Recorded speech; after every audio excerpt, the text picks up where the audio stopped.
Assalamualaikum warahmatullahi wabarakatuh. Selamat pagi adik-adik yang saya cintai, khususnya untuk kelas 5. Sebelum kita memulai kelas kita tentang pembelajaran tema 6, subtema 1, pembelajaran 1, alangkah baiknya kita berdoa dulu supaya kita mendapatkan hidayah, dibukakan pikiran kita untuk mendapatkan ilmu pengetahuan pada hari ini. Berdoa dimulai.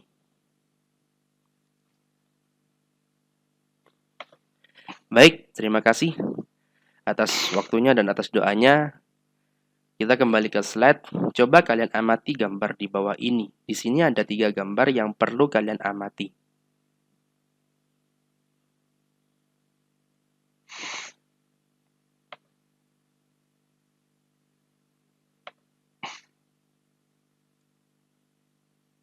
Ya, 3 gambar ini, gambar kegiatan manakah yang paling sering kamu lihat dalam kehidupan sehari-hari di sekitarmu? Kemudian, apakah persamaan semua gambar tersebut?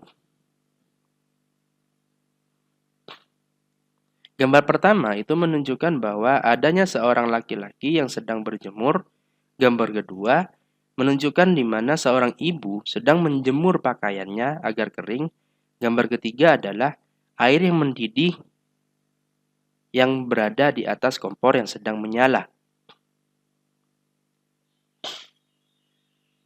Saya kira ketiga gambar tersebut sudah sering kita lihat dalam kehidupan sehari-hari kita, di mana ketika pagi hari ada banyak orang yang keluar rumah untuk memanaskan tubuh mereka, dan juga kita sering melihat ibu kita atau tetangga kita sedang menjemur baju agar bisa kering, tidak basah lagi, dan juga sering di dapur kita melihat ibu kita atau kakak-kakak kita sedang memasak air agar bisa mendidih.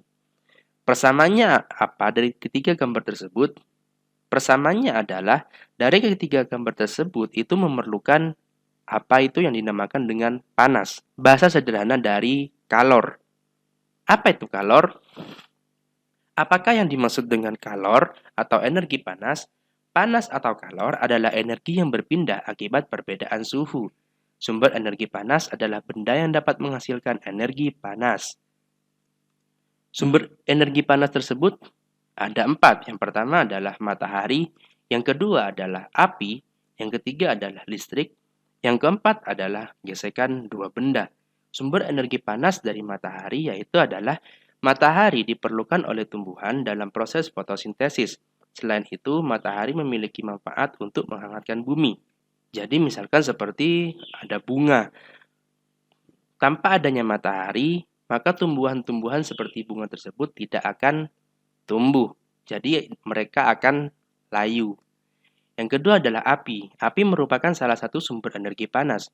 Api dapat menghangatkan badan, memasak makanan, atau merebus air.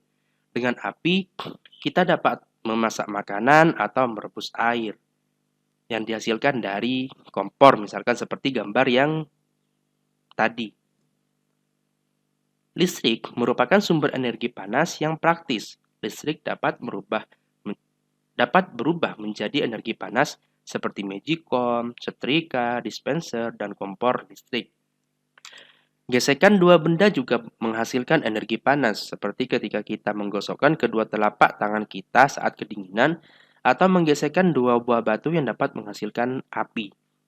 Contohnya misalkan ketika kita camping di tengah hutan, kita lupa membawa peralatan untuk menghidupkan api, maka kita bisa menggunakan teknik ini, bisa menggunakan gesekan dua benda, yaitu dengan cara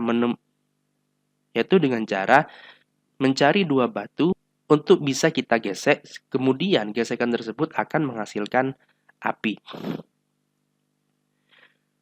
Kemudian di sini di slide ini ada 2 siswa yang sedang berbincang-bincang, yaitu Siti dengan Udin. Kata Siti, "Din, saya pernah melihat gambar di buku tentang bagaimana orang-orang dahulu menggunakan 2 buah batu untuk menghasilkan api. Kelihatannya sulit sekali untuk mendapatkan api ya." Kata Udin, saya juga pernah melihatnya, Siti. Tapi aku melihatnya di sebuah majalah anak-anak.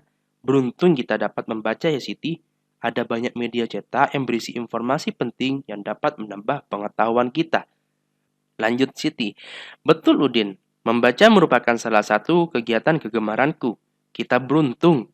Tidak hanya mudah mendapatkan informasi, tapi juga tidak perlu repot mendapatkan api sebagai sumber panas untuk kegiatan kita sehari-hari.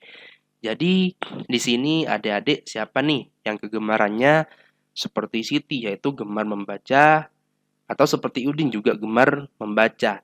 Dengan membaca kita dapat mendapatkan banyak informasi yang belum kita ketahui. Dengan membaca kita bisa membuka jendela dunia di mana ketika kita membuka jendela dunia maka informasi atau ilmu pengetahuan akan kita dapatkan yang belum kita ketahui. Silakan kalian amati gambar di bawah ini.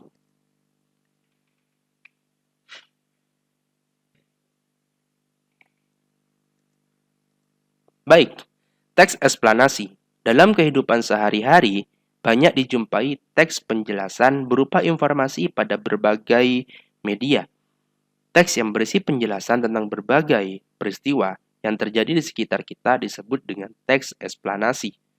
Teks eksplanasi adalah sebuah berita atau sebuah tulisan atau sebuah teks yang di dalamnya berisi tentang sebuah peristiwa, baik itu peristiwa alam atau peristiwa ilmu pengetahuan. Lantas, bagaimana kita tahu, Pak, kalau itu adalah merupakan teks eksplanasi?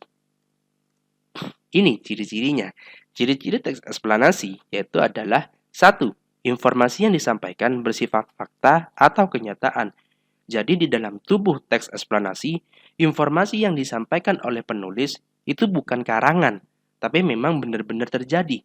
Seperti misalkan di media cetak atau di media elektronik, kita dapat mengetahui peristiwa alam, entah itu banjir, longsor, atau kecelakaan. Maka teks yang dibuat itu merupakan sebuah teks eksplanasi karena teks tersebut ditulis atas berdasarkan fakta atau kenyataan. Yang kedua, topik yang dibahas adalah peristiwa yang berhubungan dengan ilmu pengetahuan. Yang ketiga, jenis teks eksplanasi bersifat informatif. Jadi topik yang dibahas di dalam teks eksplanasi adalah merupakan sebuah peristiwa. Juga merupakan sebuah informasi bagi kita bahwa pada saat tertentu, waktu tertentu, tempat tertentu, terjadi sebuah peristiwa. Yang itu merupakan sebuah informasi bagi kita ketika kita membaca teks tersebut. Untuk memahami teks eksplanasi, kita harus membaca keseluruhan teks. Tidak bisa kita membaca sebagian atau hanya satu paragraf atau langsung paragraf kedua, diloncat-loncat tidak bisa. Kenapa? Untuk memahami teks eksplanasi, cara yang pertama yang harus dilakukan adalah membaca keseluruhan teks. Yang kedua, menentukan kata kunci di dalam teks yang dianggap penting. Contohnya misalkan, ada teks eksplanasi tentang sebuah peristiwa, entah itu banjir, longsor, dan semacamnya. Kita dapat menentukan kata kunci di dalam teks yang dianggap penting. Bagaimana itu terjadi, mengapa itu terjadi, misalkan seperti itu. Yang ketiga, menjawab pertanyaan-pertanyaan yang berkaitan dengan teks. Maka pertanyaan-pertanyaan yang timbul di kita itu bisa dijawab dalam teks. Misalkan bagaimana itu terjadi di dalam teks eksplanasi, maka akan dijelaskan runtutan-runtutan terjadinya sebuah peristiwa atau mengapa, alasannya, akibatnya, sebabnya. Mengapa hal tersebut terjadi? Maka di dalam teks eksplanasi akan dijawab mengapa peristiwa tersebut terjadi. Baik adik-adik, setelah kita belajar hari ini, tugas kalian adalah membaca halaman 2 buku tematik kalian. Kemudian, jawablah pertanyaan pada halaman 3 dan 4. Sekian, terima kasih. Kita ketemu di pembelajaran berikutnya. Assalamualaikum warahmatullahi wabarakatuh.